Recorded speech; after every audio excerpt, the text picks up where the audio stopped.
Hello, I believe it's 4 o'clock, and welcome to the Women's Equality Day Forum, co-hosted today by the Clinton County Historical Association and the League of Women Voters of the North Country.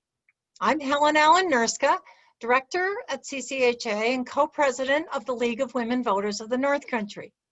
For the past 3 years, CCHA and the League have co-hosted an event to commemorate August 26th, known as Women's Equality Day. On August 26 in 1920, the 19th Amendment was signed into law, guaranteeing that voting could not be denied on the basis of sex. This year is the centennial commemoration. The 19th Amendment was the result of a women's suffrage movement which started in Seneca Falls, New York in 1848. The message on my shirt: this is the right that took 72 years to win, and we take time to reflect each year on the courage of the suffragists who fought on our behalf. Before we start, some requests. Please remain muted. The microphone icon on the lower left of your screen should have a red line across it. Should your internet connection fail, please just sign in again. If we have time after the presentation, then we will have a brief discussion using the chat box. But please refrain from using the chat feature until the presentations are finished. And now, to introduce you to Diana Wardell, co-president of the League of Women Voters of the North Country, coordinator of today's event, and our moderator. Diana? Hello, everyone. Welcome. I'm happy to start our program by introducing our esteemed local league member, Penelope Clute. Penny has served Clinton County for 13 years as district attorney, followed by 10 years as city court judge. She has always been a community educator, no matter her role. As DA, she held community forums called Dialogue with the DA. As city court judge, she initiated drug court and mental health court.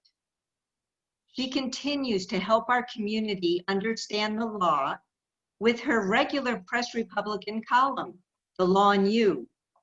Last month's column was entitled, Women's Right to Vote, Hard Fought For.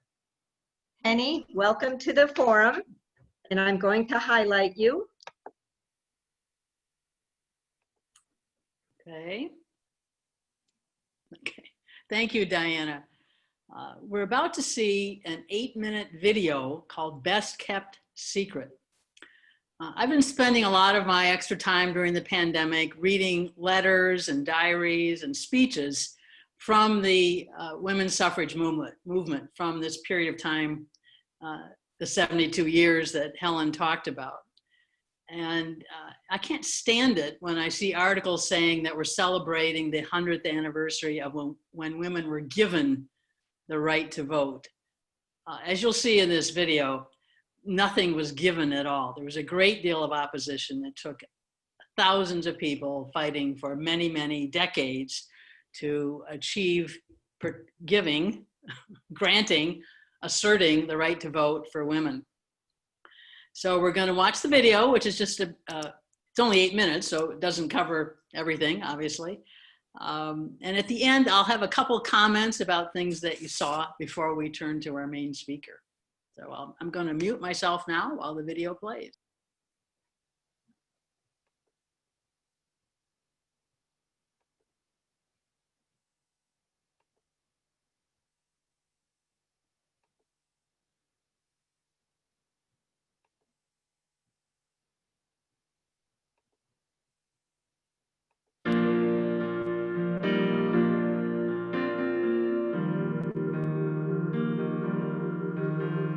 At the turn of the 20th century, the suffrage movement had stalled.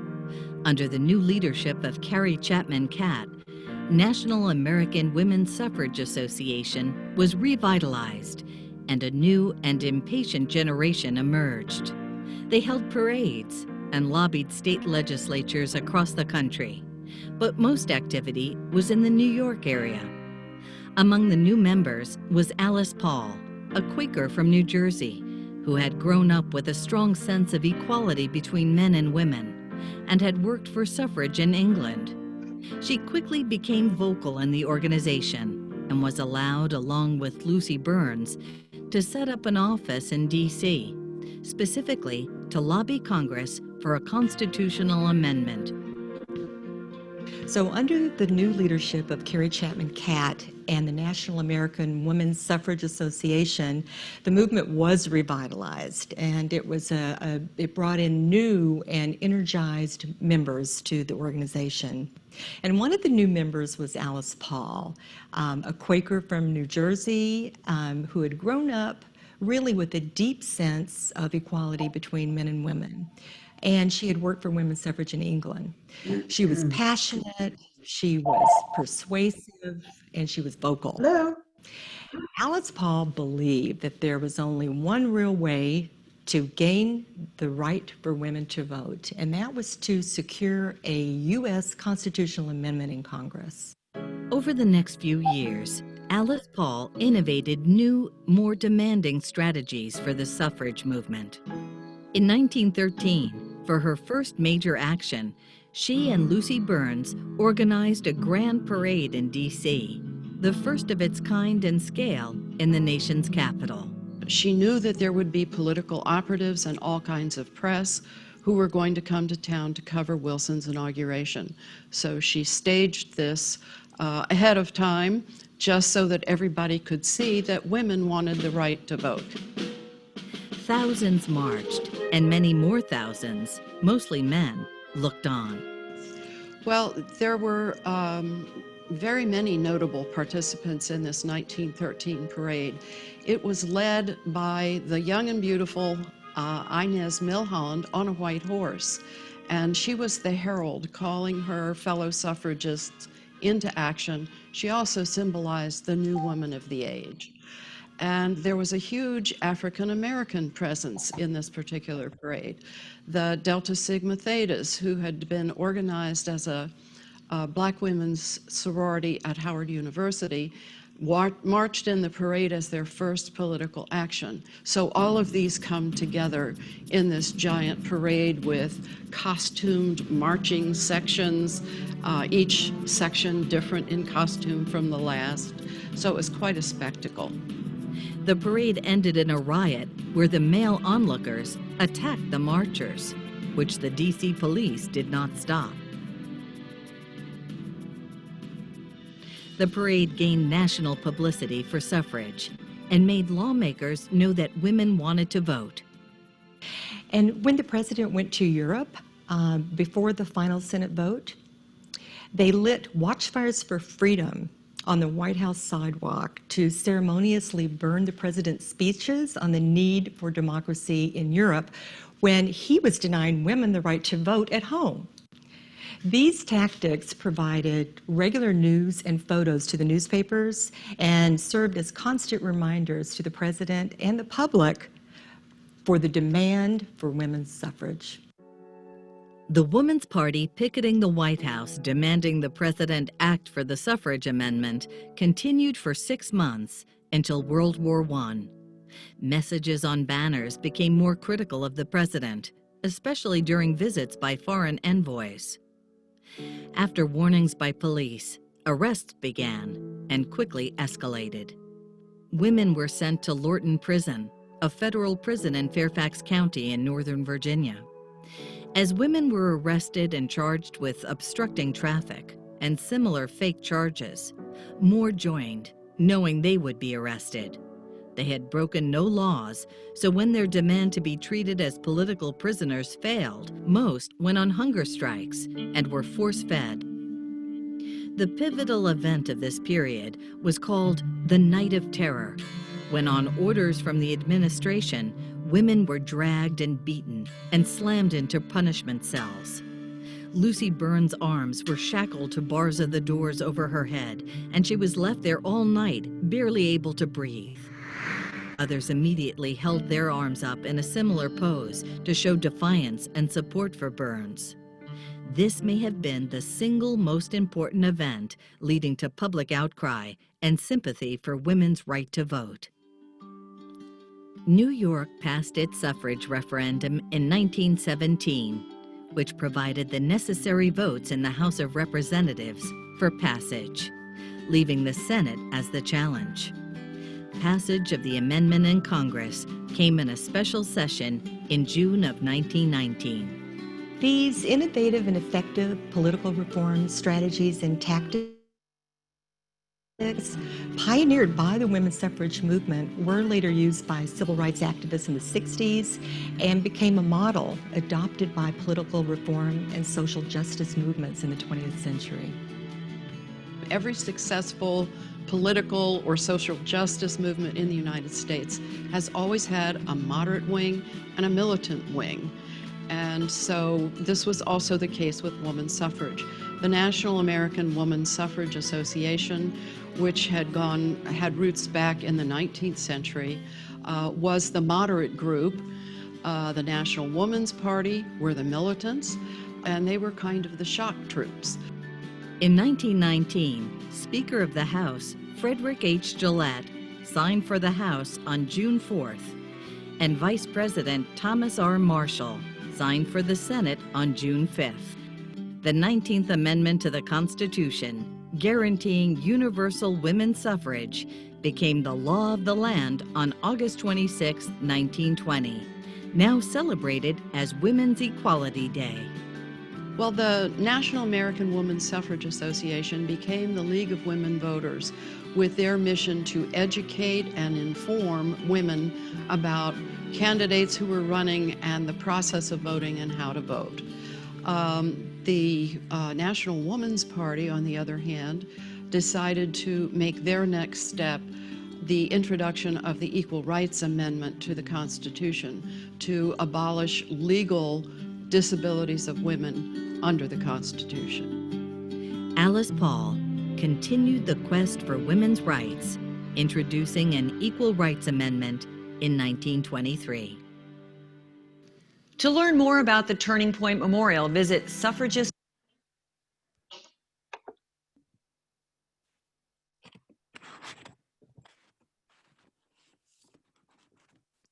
Just wanted to mention a couple of things that we just saw in the video.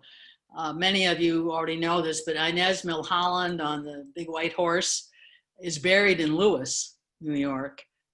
Her father and grandfather lived in Lewis. They had a farm there, and she's buried there and had spent summers. But by the time she was born, the family lived in New York City.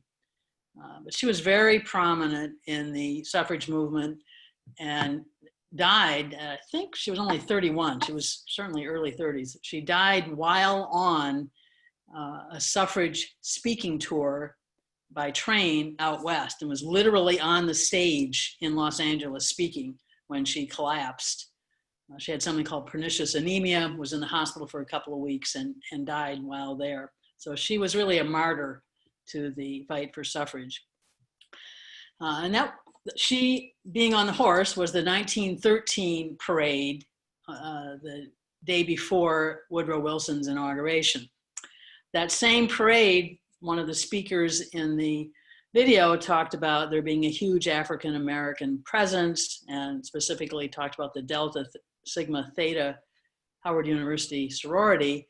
That is all accurate. What she leaves out, however, is that the white organizers of the parade, and this is the militant, more liberal, more militant National Women's Party headed by Alice Paul, refused to let any of the Black women march with the white women and required that they march in the back of the parade. They did that, but it's not all as rosy as depicted. And I think it's important for us to learn and to realize the racism that was present within the suffrage movement. And that's just a little tiny bit, of course.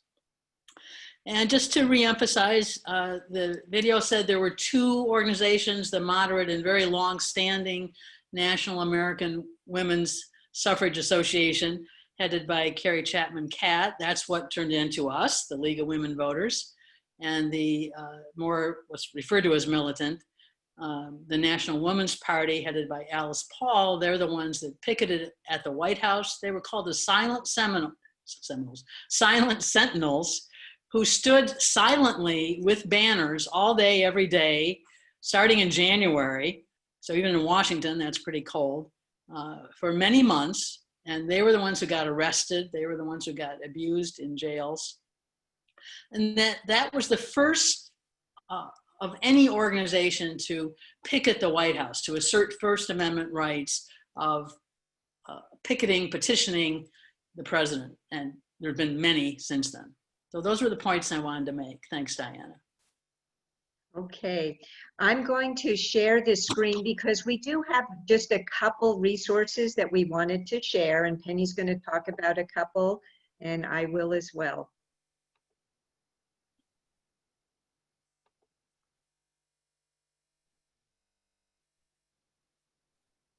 So we're just throwing these up to remind or introduce you to some wonderful pieces of research.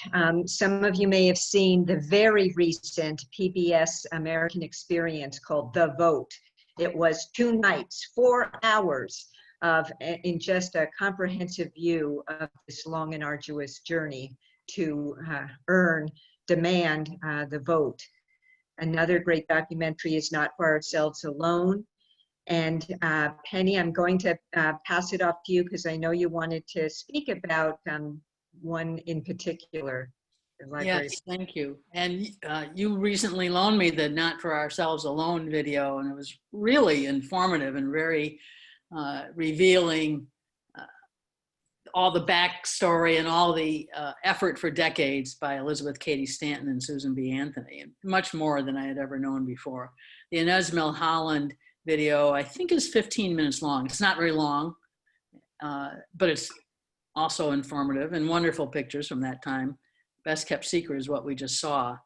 The two things under films are actual, Hollywood type films. One of them is British, the second one, the other one was an American-made film.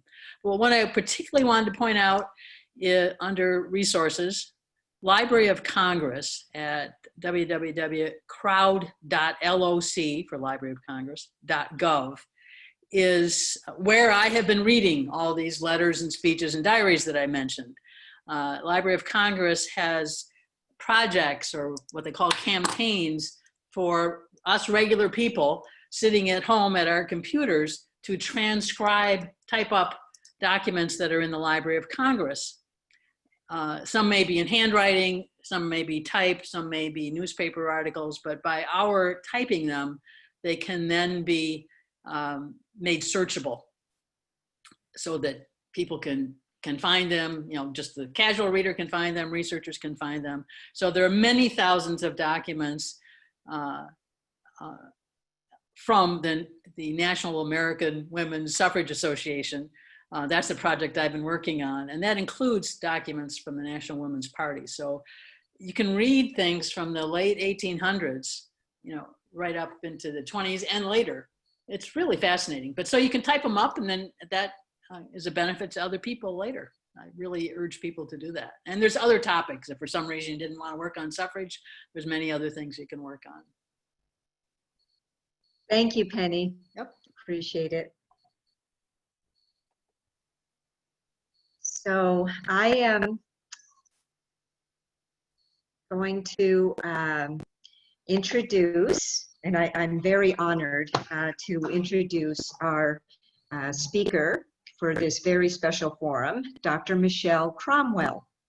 Dr. Cromwell is the Vice President of Diversity, Equity, and Inclusion at SUNY Plattsburgh. She's also the Chief Diversity Officer. And I am so happy to have met her on several occasions and heard her speak. And they are equity-minded and they are a scholar activist. And I am very thrilled that Dr. Cromwell was able to make it to our program today. So I'm just going to highlight her. Just take me a moment to find her here.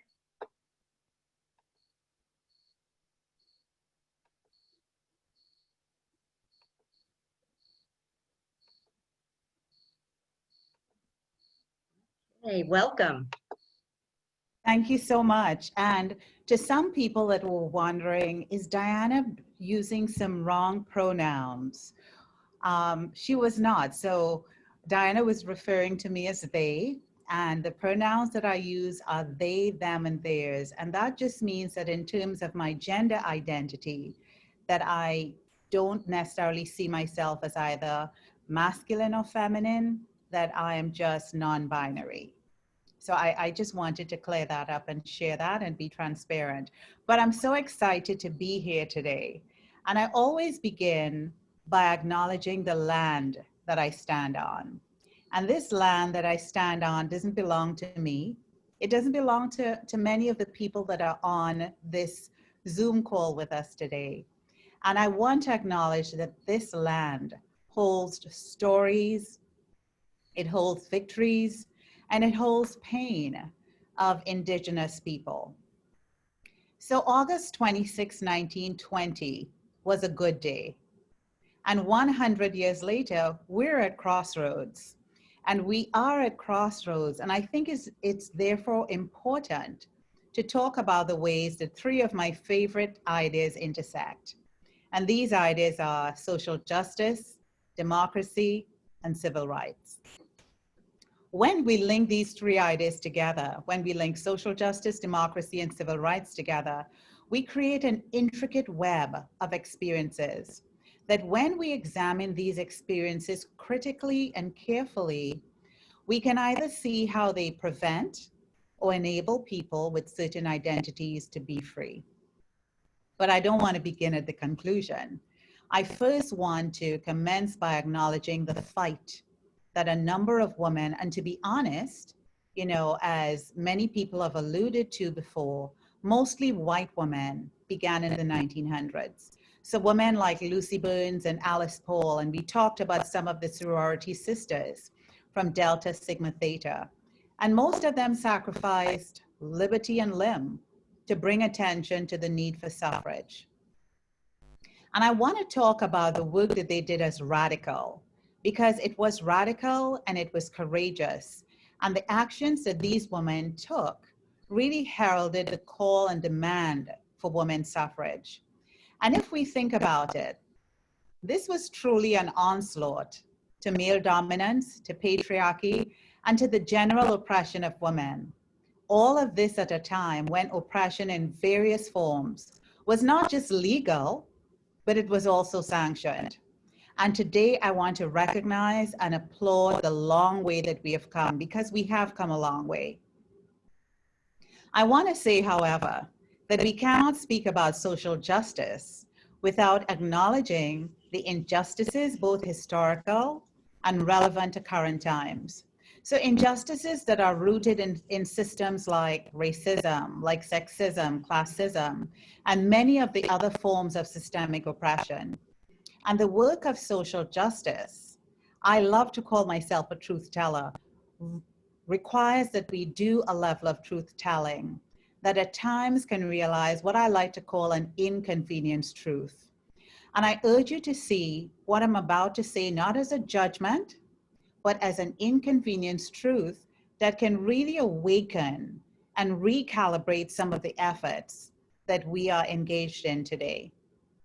So while the good work of the suffrage movement was occurring, it was also battling with America's unjust ethos of structural racism, of institutionalized racism, and of other forms of oppression. The very workings of the system, I think, really helped to stall the way that this movement could have ended up had things been a little different. And I want to talk a little bit more about that. We recognize that we've come a long way. There, however, is what I call an and. and there's an and to the story and to this discussion. If we place the idea of social justice into its full context, we see that social justice is both a process, but it's also a product. And some of the products we have seen, such as women's right to vote. I want to ask you to imagine, however, what would have happened had the process been radically altered?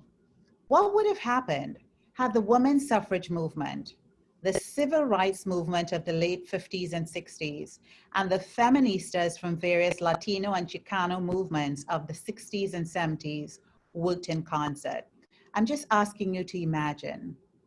Imagine where we could have been, and imagine what the web of experiences for many people, especially people in the margins, what would those experiences be like? I think one of the missing parts of this intersection and the ways that these forces of social justice, democracy, and civil rights, one of the missing parts of that intersection, I think, seems to be the inability to see and to truly understand how racism, sexism, and sexist racism acted as strong mechanisms to socially and economically oppress women, to oppress their children and their families. And this mixture of oppression, I call this the oppression cocktail, was specifically experienced by women navigating societies that were rural. It also oppressed women that were poor, and it also oppressed women of color. The thing is, when the suffrage movement spoke about women, it usually referred to white women as the subject.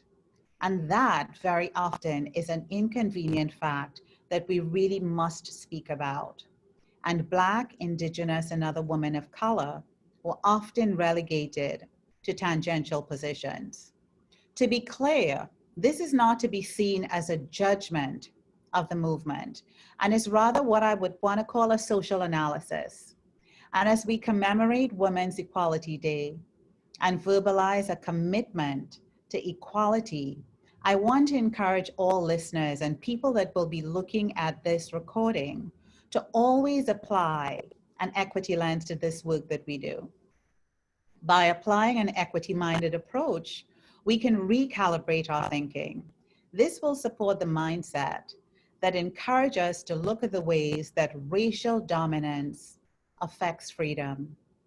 But race is only one part of the equation, and to have a comprehensive understanding of the experiences of women, to have a comprehensive understanding of the experiences of citizens, to have a comprehensive understanding of the experiences of all voters, we have to see the ways that people's varied identities intersect to reinforce and realize oppression in so many different forms.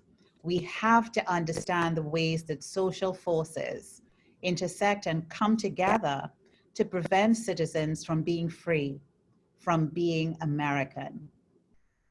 So as the nation celebrates the 100th anniversary of the 19th Amendment, let us be reminded that the elimination of open discrimination and oppression are really not panaceas for freedom, and they're also not the panaceas for democracy. In fact, evidence does point to an increase in oppressive practices, such as voter suppression.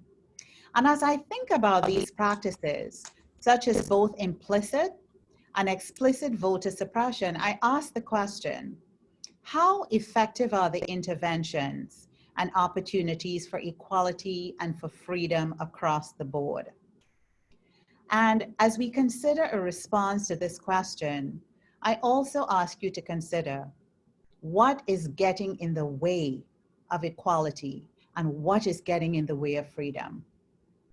In trying to respond to this question myself, I think about the systems of interpersonal, social, and institutional patterns and practices that maintain a status quo and maintain a status quo that gets in the way of freedom. So I talked about these systems, and I think I want to talk a little bit more about the systems.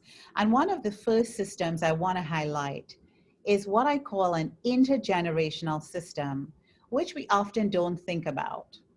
So we have baby boomers very often in movements and in the work that the League of Women Voters is doing. There are baby boomers, there are Gen Xers, there are millennials, there are Gen Zers, all having some unique value in the work of social justice, in the work of democracy, and in the work of civil rights. And it is so important that we build bridges of social capital across these generational divides. We must find comfort. And I say this again, it is imperative that we find comfort in the reality that practices and ideas will morph, and that this work and the fight will continue. And it might look different, but we have to be comfortable with that. And that's where the intergenerational work comes in. We also have to be generous enough to make way for new voices from other generations. One inescapable system that I've been alluding to and speaking a lot about is the intersectionality and confronting the way that social justice, democracy, and civil rights looks at and speaks to the system of structural racism. We have to be able to name it. We have to be able to see it, and we have to be able to understand when it morphs, when it changes its shape, and when it hides. This system can sometimes be very insidious. And when it is insidious, it supports and affirms the very structures of domination and oppression that the good work of suffrage and that the good work of the League of Women Voters professes to eradicate.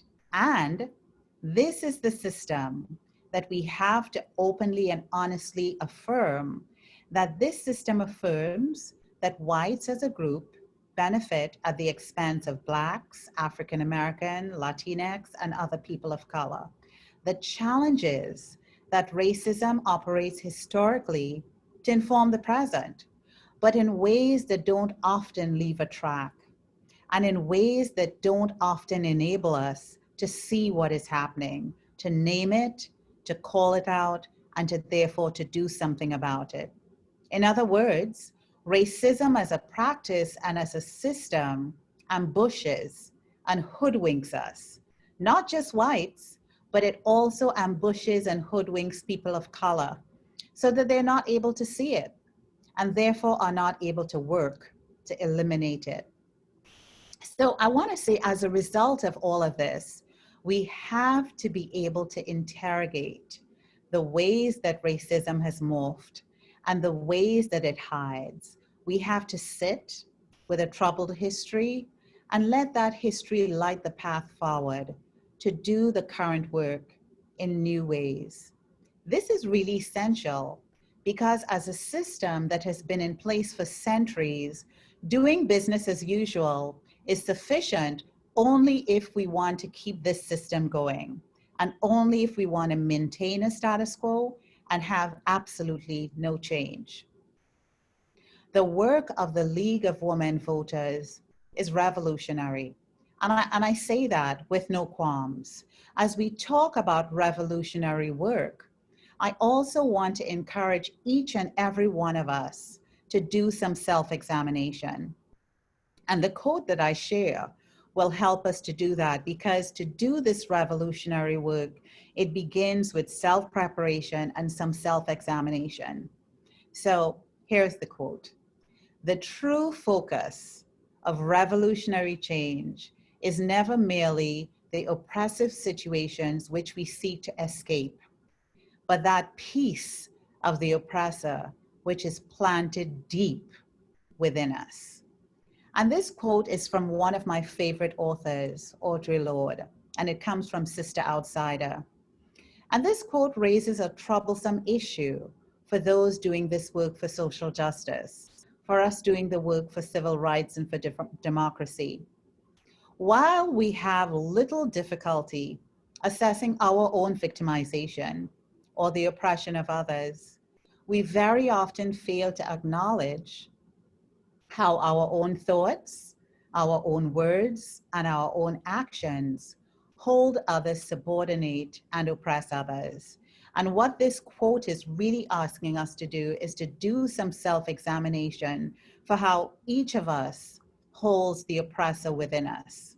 And to expand on this thought that the quote brings up, I want to first talk about, the work of white feminists as an example and as a point of reference. And then I would also use myself purposefully a little later on. So one of the things that I want to encourage white women to do is to simultaneously see the oppression of women, and while seeing the oppression of women, also not resist seeing at the same time the dominance and privilege that comes with being white, and the ways that this dominance and privilege disadvantages some of the people that you both work with and that you work for. And earlier on, I talked about inconvenient truths. And if we have to do this work in a way that realizes democracy, civil rights, and social justice, we are called to do some of that interrogation and self-examination. But I said that I was going to use myself purposefully because this is not just work for white folks. Also, people of color similarly can sometimes engage in very eloquent explanations of racism. But people of color also need to understand and to see how poor white people can be both oppressed and privileged. And for me, as a Black, non-binary woman, I have to be aware I have many parts, and I'll say that again, I have to be aware of how many parts of my identity privilege me. And I have to not resist seeing the ways that I'm dominant. Because when I resist seeing the ways that I'm dominant, I'm also resisting seeing the ways that I subordinate people. And that is a problem when I'm trying to do this work of social justice, of democracy, and of civil rights. So as we move into this second century, let us recalibrate how class, how race, and how gender, but also how nationality create intricate webs of experience. As I leave you today, for those of you that have heard me speak before, I always leave with a call to action. And I want to leave you with 3 calls to action. And I think it's important that we rally around these calls, as it is important as we continue this work. And the first call to action, I want to ask you to recognize the differences that we all have in power and privilege. For when we recognize the differences that we all have, those differences with oppression help us to understand how this can affect our relationships with each other. So we can't just happily sing and say, oh, we're all the same, because we're not. We have very different experiences with power and privilege. And I'm asking as a call to action that we recognize those. And when we recognize those, the ways that we do the work will change. By having that deep recognition and being truthful about it, we will be able to do the work together in a different way, because we will see ourselves and we will also see each other differently. Second call to action. I want us to continue creating coalitions similar to what the League of Women Voters does, and create these coalitions around a common cause to defeat a common ill and a common enemy.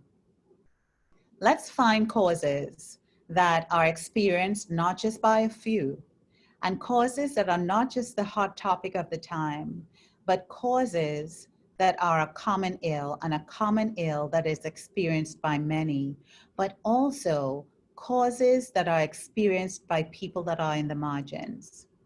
And my third call to action is to build the capacity for empathy.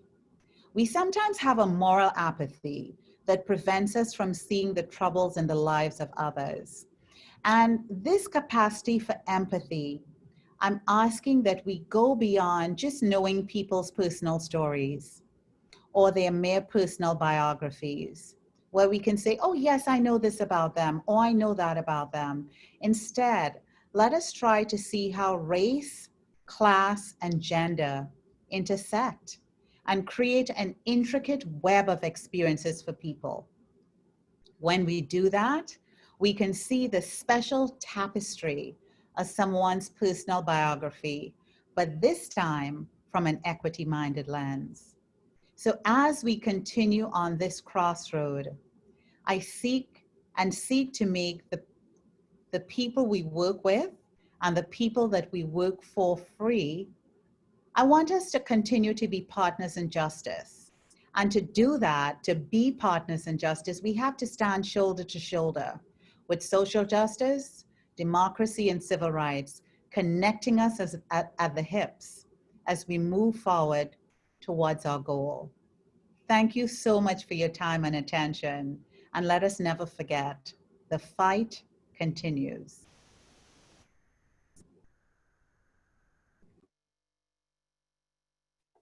Thank you very much, Dr. Cromwell. That was an inspiring message. I'm taking notes. I don't know if you are comfortable with taking a couple questions from folks. We have a few extra minutes before we close. Are you up for that, or do we want to just? I absolutely am up for that. I'm here with you until you need me. So yes, I will take some questions. Okay, so I'm going to, let's see. I'm going to ask if you could put your name in the chat box if you have a question, and I will unmute you. I see thank yous, that's for sure. If you want to use the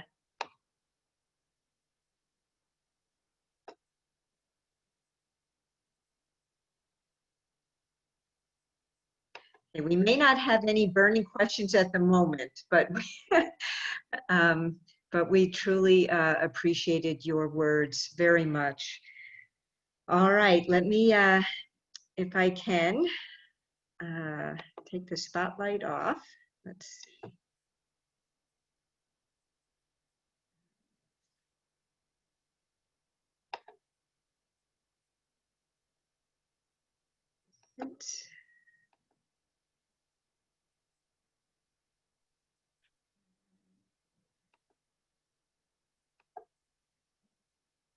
Diana, there's a question Go ahead. asking for suggested readings.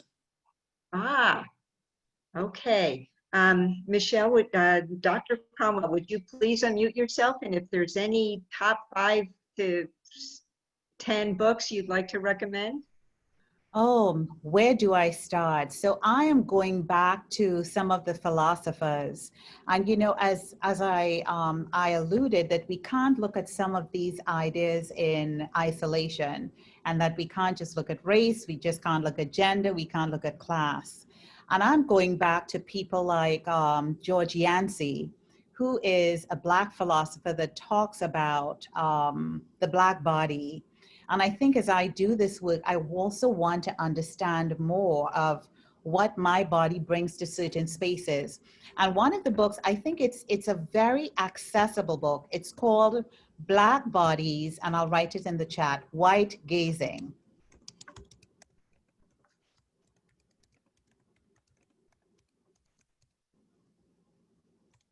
Black Bodies, White Gazes. And he really talks about the ways that that Black folks and other people of color are marginalized, pathologized, and put under surveillance. You know, and I think as we talk about this work of being free and of civil rights and democracy, we have to understand some of the age-old, and I mean the century-old challenges that that some people that we work with and that we work for experience on a continuous basis. And I think that book really does point to some of the challenges that we don't always have the language to speak about. So I think that's a book that I would want to recommend that people read.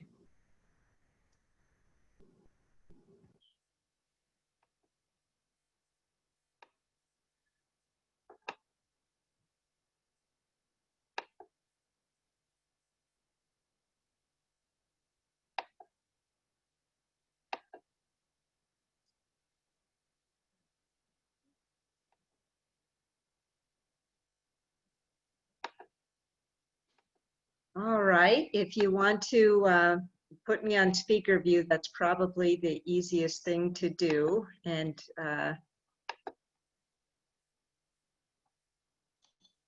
I will,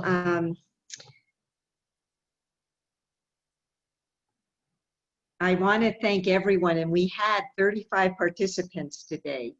I want to thank you all for attending this forum. In a few moments, we will close with an inspirational message from Carrie Chapman Catt, written in her home in Juniper Lodge on August 27th, 1920, the day after the ratification.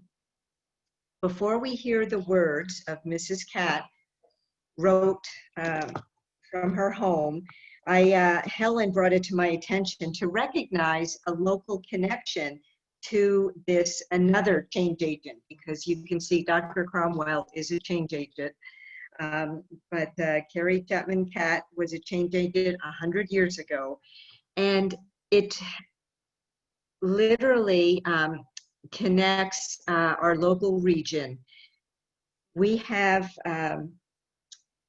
some of you may know Kit Booth, and it is his great aunt, Marion Parkhurst, who knew Carrie Chapman Catt, and Marion Parkhurst's niece, Bee, was quoted in a 1975 Press Republican article about remembering shortly after World War I, when Aunt Dot, her aunt, attended a Thanksgiving dinner at Carrie Chapman Catt's New Rochelle home, where many of the leading feminists were present.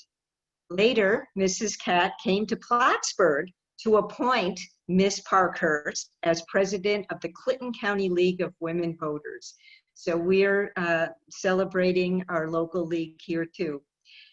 So the quote from Carrie Chapman Catt, written on August 27th, 1920, "The vote is the emblem of your equality, women of America, the guarantee of your liberty. That vote of yours has cost millions of dollars and lives of thousands of women. Women have suffered agony of soul, which you can never comprehend, that you and your daughters might inherit political freedom. That vote has been costly. Prize it. The vote is a power, a weapon of offense and defense, a prayer. Use it intelligently, conscientiously, prayerfully. Progress is calling to you to make no pause, act." So thank you again to all, and I'm just going to give a reminder to our League of Women Voters members to go back to the email and click on the second Zoom link that will connect us to our business meeting that will follow. So act, and we appreciate our change agents speaking tonight. Thank you, Dr. Cromwell.